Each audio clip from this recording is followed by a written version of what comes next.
Un documentaire met en évidence les habitudes saines des adventistes à Loma Linda, l'une des communautés à vivre le plus longtemps sur Terre. L'évangélisation hybride offre des milliers d'occasions de parler de Christ.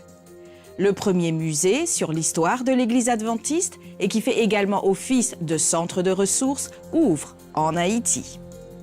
L'émission Sabbath Gift, ou le cadeau du sabbat en français, atteint 1,4 million de vues dans la région du Pacifique Sud. Ces histoires et d'autres nouvelles de l'Église adventiste mondiale, maintenant sur ANN.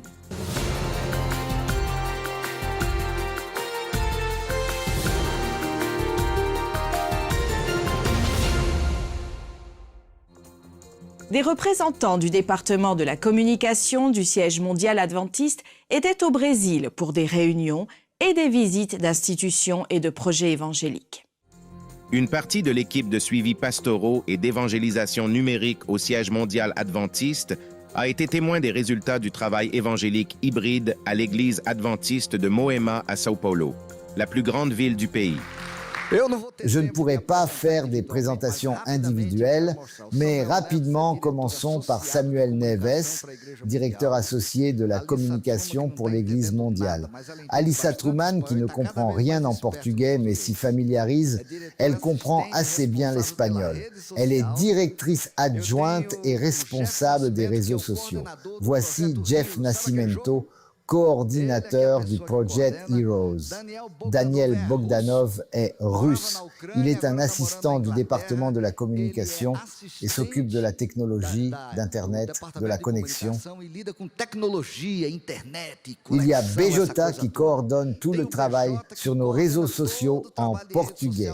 João Silva est chef de projet. Arnaldo Oliveira est coordinateur de plusieurs projets au sein de l'Église. Et maintenant, Jonatas qui commence à travailler avec nous. Ils sont venus ici pour un congrès où nous discutons des stratégies pour étendre notre portée. En mars de cette année, un prototype a été lancé à Moema, dans le cadre de l'initiative mondiale de l'Église adventiste pour l'évangélisation numérique.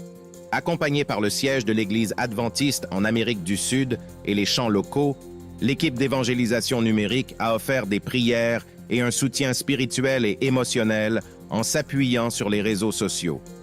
Des liens plus étroits ont été établis grâce aux applications de discussion et l'opportunité de participer à des services en personne a été offerte.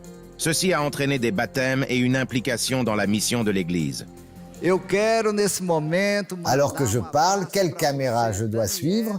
Une caméra de près, celle-ci, celle-là, celle-ci, ne change pas. Où est-elle? Non, elle est loin, c'est un plan large. Voilà, très bien. J'envoie une grosse accolade à toi, Daniel, qui est au Canada.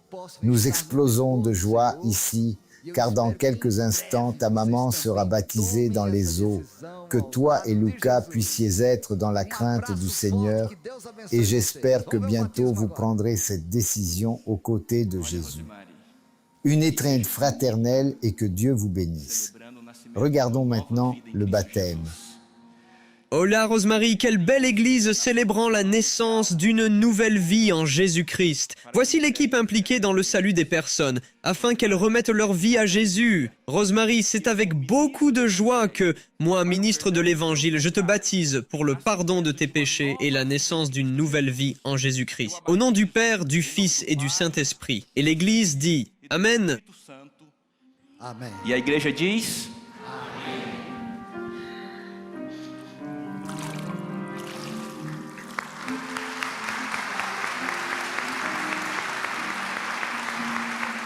Regarde, quelle fête, Rosemary. Donne-moi une étreinte. Avant de prier, Rosemary, envoie un petit mot à ta fille là-bas au Canada, d'accord?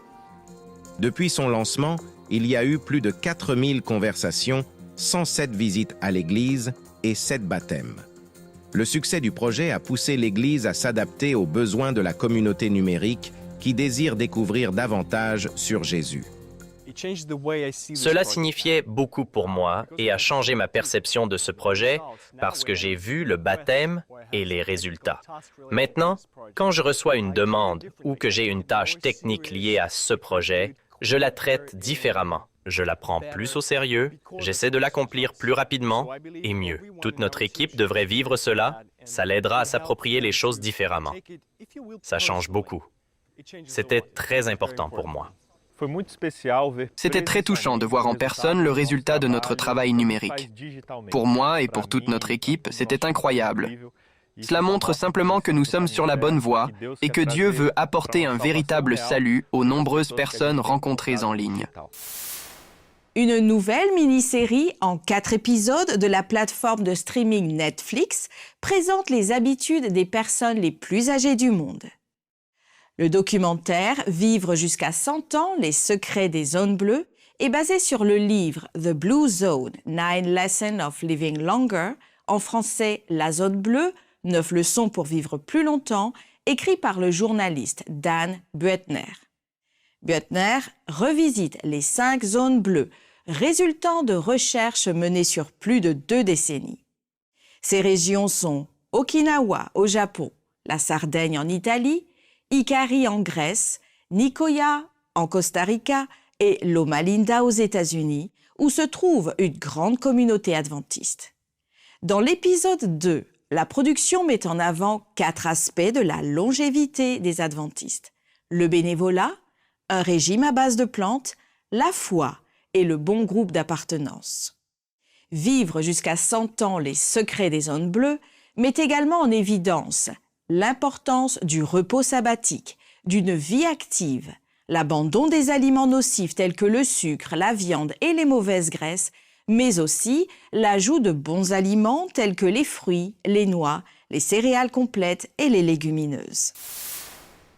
Ce qui a commencé dans un cours de théologie à l'Université adventiste d'Haïti est devenu le premier musée du pays sur l'histoire de l'Église adventiste et un centre de ressources à Carrefour, à Port-au-Prince.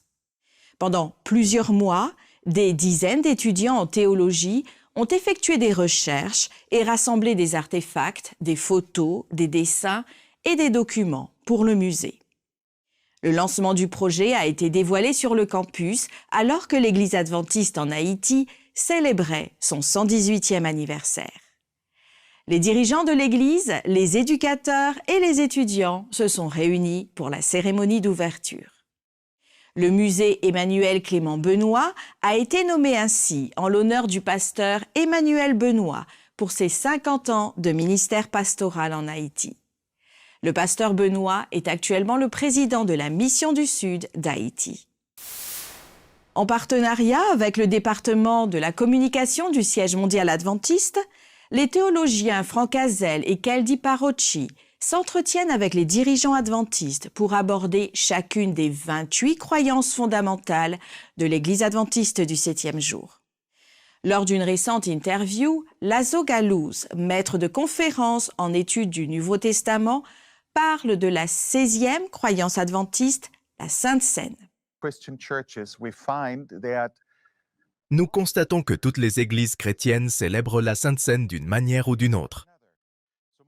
Donc, ma question pour vous serait, quel est le sens de la Sainte Seine pour les chrétiens, en particulier pour les adventistes du 7e jour?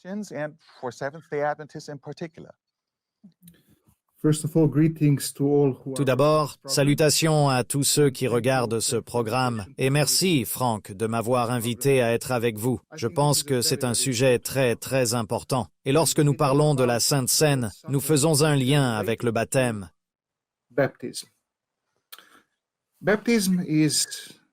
Le baptême est un rite d'initiation dans le christianisme.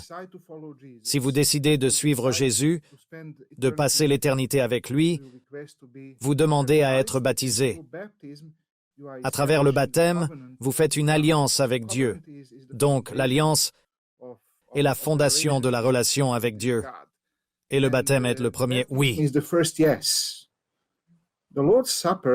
La Sainte Seine nous permet de maintenir cette alliance, de confirmer notre oui.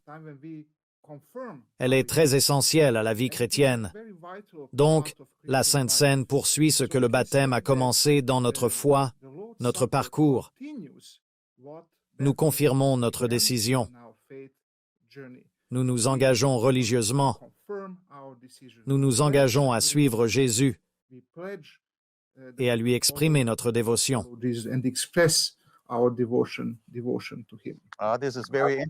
Laszlo, c'est très intéressant. Ainsi, la Sainte Seine ne doit pas seulement se comprendre de manière isolée. Pour regarder cette vidéo, parmi tant d'autres, visitez la page officielle de l'Église adventiste du 7e jour sur YouTube. Après la pause, nous reviendrons tout de suite avec plus de nouvelles sur ce que font les adventistes dans le monde entier. À tout de suite.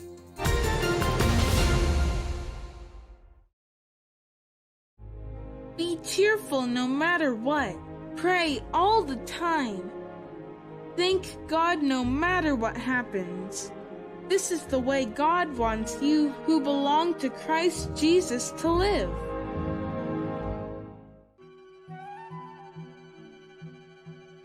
Qu'est-ce que les oies nous apprennent sur Dieu?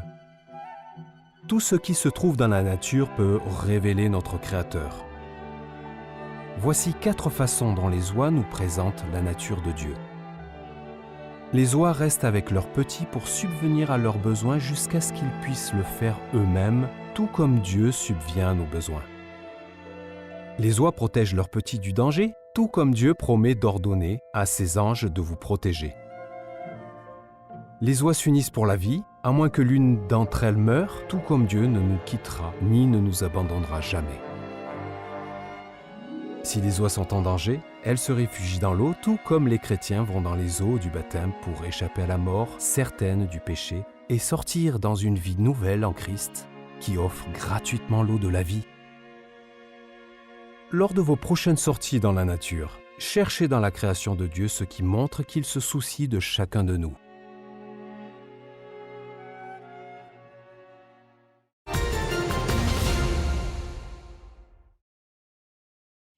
Plus de 1,4 million de personnes ont visionné des messages encourageants sur le sabbat dans le cadre d'une campagne innovante sur les réseaux sociaux lancée dans la région du Pacifique Sud. L'initiative, appelée The Sabbath Gift, le cadeau du sabbat, a été conçue pour attirer l'attention sur les bienfaits du sabbat en tant que moment de repos et de restauration, de communauté et de lien social dans le monde stressant, rapide et isolé d'aujourd'hui. L'objectif est surtout de partager que le sabbat est un cadeau du Dieu aimant. L'initiative encourage les adventistes de toute la région du Pacifique Sud à créer et à partager une courte vidéo sur leur plateforme mettant en évidence leurs relations personnelles et leur expérience avec le sabbat. Give me like 60 seconds of your time. We'll be quick, I promise. Donne-moi environ 60 secondes de ton temps. Nous serons rapides, je te le promets. Est-ce que tu te sens parfois épuisé, démotivé, sans même connaître le but de la vie? Eh bien, les scientifiques et les médecins disent « Prends un jour de la semaine, connecte-toi à la nature, médite ». La Bible dit que Dieu dit que pendant 6 jours, tu travailles, mais le 7e jour, tu te reposes.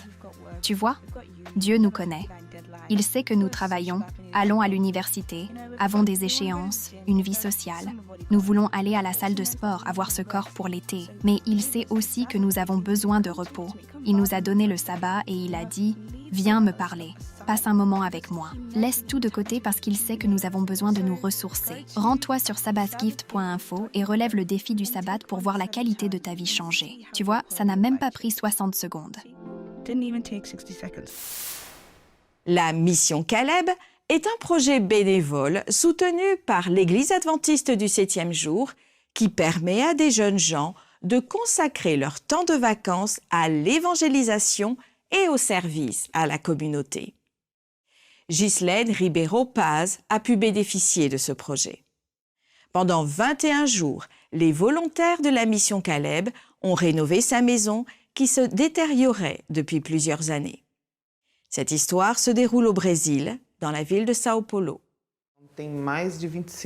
Cela fait plus de 25 ans que nous sommes ici, presque 30 ans. Il n'y avait pas d'église ici quand nous sommes arrivés. J'ai commencé à sortir avec quelqu'un, je suis tombée enceinte, et comme solution, mon père a construit une pièce ici en haut, mais ce n'était pas son intention que je reste ici. Le temps passait et passait, il y a eu la séparation. Mon ex-mari est sorti de ma vie. Je me suis retrouvée seule avec ma fille de 3 ans et mon fils d'environ 7-8 ans. J'ai commencé à travailler comme femme de ménage. J'étais engagée dans l'Église. Je n'avais aucun moyen, aucune ressource pour élever seule 2 enfants et faire que tout cela devienne ce que c'est maintenant.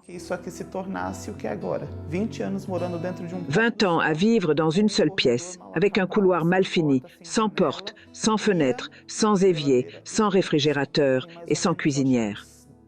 Il y a environ 3 à 4 ans, j'ai commencé à dire « Seigneur, je veux avoir ma propre maison. Je veux avoir une chambre pour mon fils, une chambre pour ma fille. Je n'ai pas d'espace, pas de place pour que les gens s'assoient. »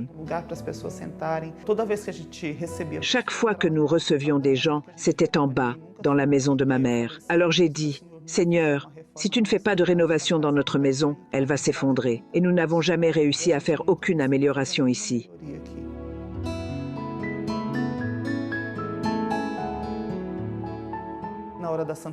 Lors de la Sainte Seine, le pasteur Fabricio a dit « Vous pouvez maintenant présenter une demande, et Dieu vous exaucera. » Alors j'ai dit « Je vais demander. » J'ai donc demandé à Dieu dans la prière, j'ai dit « Seigneur, je veux la rénovation de ma maison. »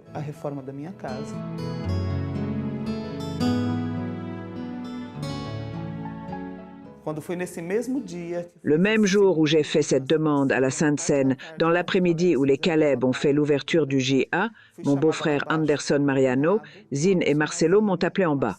Ils ont dit « Nous devons vous parler ». J'étais sous le choc. J'étais surprise. Alors je suis descendue en courant avec eux. Nous nous sommes assis dans une pièce et ils sont restés là en face de nous. Puis ils ont dit « Nous devons vous parler sérieusement. Les Calebs ont des projets très importants à réaliser pour la communauté et l'un des projets est une rénovation de maison. Et en analysant, en discutant et en priant, en parlant à Dieu, l'idée de votre maison nous est venue à l'esprit, à nous 3. Dieu m'a répondu le même jour où j'ai pris le vin. Tous les jours, je disais « Seigneur, merci beaucoup, beaucoup. » Nous connaissons Giza depuis un bon moment. Nous connaissons ses difficultés et quand l'idée de rénover une maison est apparue, nous avons décidé de la choisir en raison de son engagement envers l'Église. C'est quelqu'un qui travaille pour Dieu. Donc, quand le projet nous a donné l'opportunité de rénover une maison, elle a été la première personne à venir à mon esprit.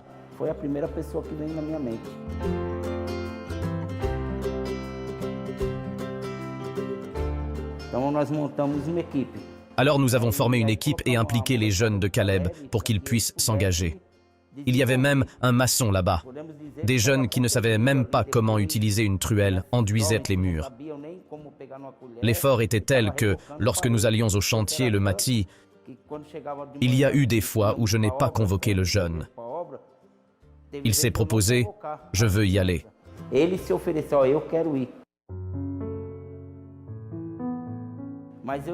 Satan faisait tout pour arrêter le travail. Mais les enfants ont commencé avec beaucoup de détermination. C'était difficile, les côtes font encore mal aujourd'hui, ça prend du temps pour guérir. Mais nous avons réussi à mener le travail jusqu'au bout.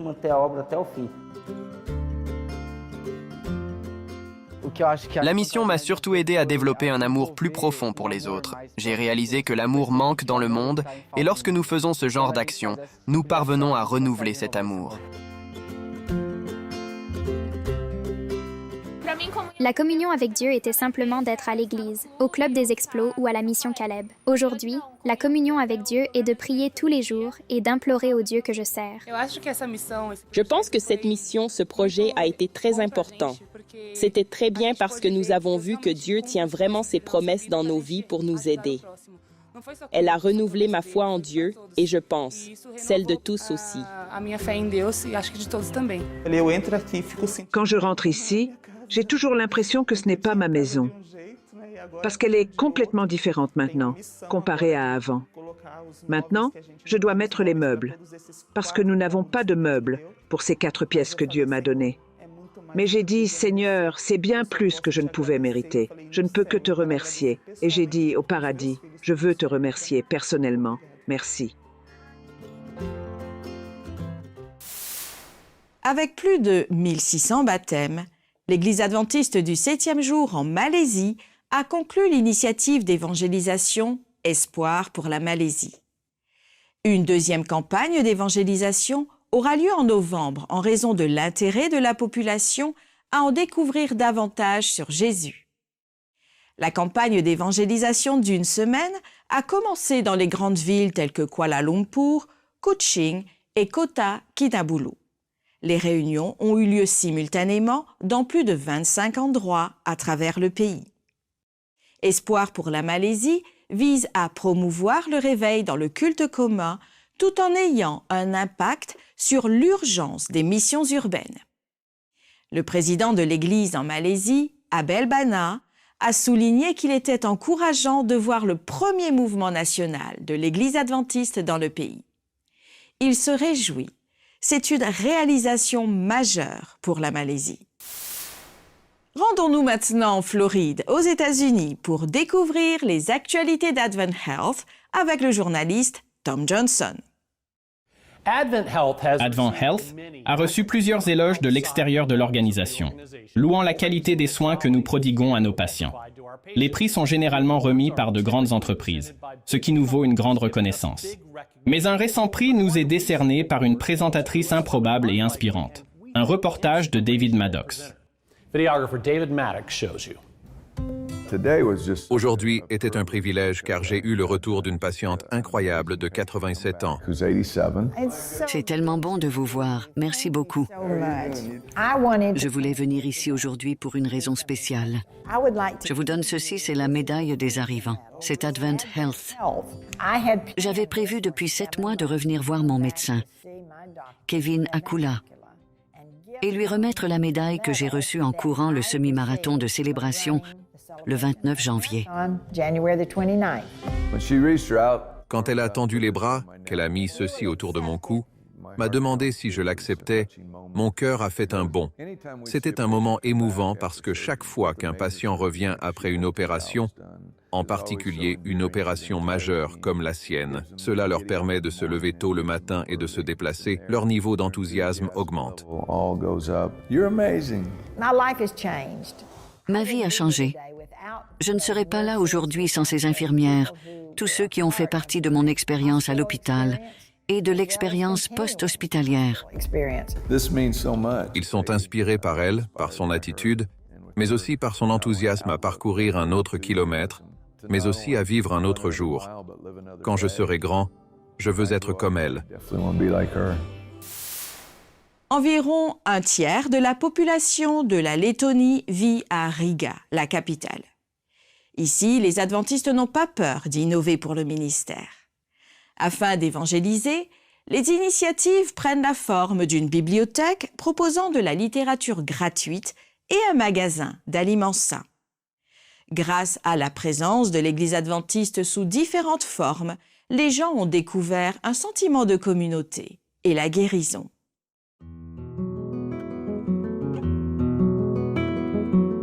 Dans la rue, à l'extérieur d'une église adventiste à Riga, en Lettonie, les piétons s'arrêtent souvent devant une maison où des livres sont placés le long du trottoir. Cette petite maison dispose d'une variété de littérature gratuite. Armand, qui a été le pasteur de l'église et qui est aujourd'hui à la retraite, veille à ce que le stock reste bien garni pour que les habitants du quartier puissent en profiter. Environ un tiers de la population lettonne vit ici, dans la capitale. Le centre historique, classé au patrimoine mondial de l'UNESCO, est réputé pour son architecture. À Riga, les adventistes ne craignent pas d'essayer des approches novatrices du ministère, comme la Maison du Livre. Valdis est un membre de l'église qui utilise son magasin d'alimentation naturelle comme un lieu de connexion avec sa communauté. Notre objectif pour Dabastodia, c'est le nom de notre entreprise, c'est comme une station naturelle en anglais, et d'être un pont entre la rue et l'église. Il est très difficile aujourd'hui dans ce pays laïque d'aller dans la rue et d'inviter les gens à des événements comme l'église ou des concerts.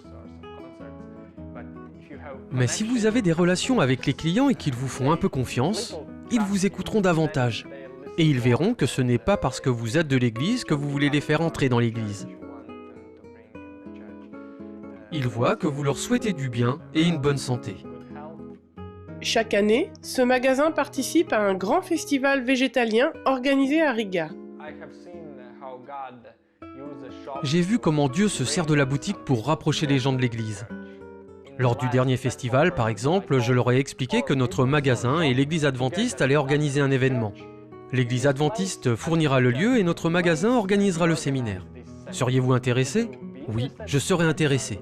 Et nous avons obtenu de nombreux contacts. Une fois que les gens prennent contact avec l'église, ils sont invités à rejoindre un petit groupe. C'est un aspect important de la croissance au sein de cette communauté. Les petits groupes peuvent faire ce que les grands rassemblements d'église ne peuvent pas faire. Je crois que nous avons besoin de grands rassemblements de culte et de petits rassemblements dans les maisons où les gens peuvent atteindre un niveau plus profond avec des relations plus étroites.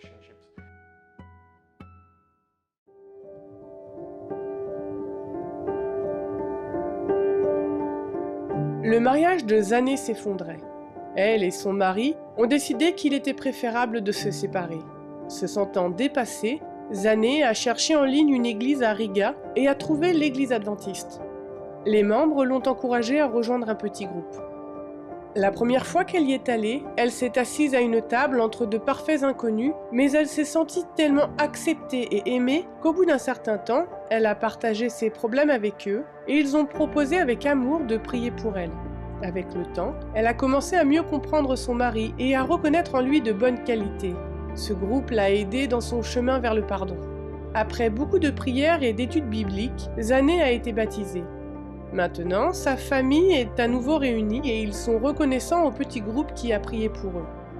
Grâce à la présence de l'Église adventiste sous diverses formes, d'autres personnes ont trouvé une communauté et une guérison à travers ces petits groupes. Ce trimestre, une partie de votre 13e offrande de sabbat sera consacrée à la création d'un nouveau centre d'influence urbain en collaboration avec le magasin d'alimentation naturelle de Riga.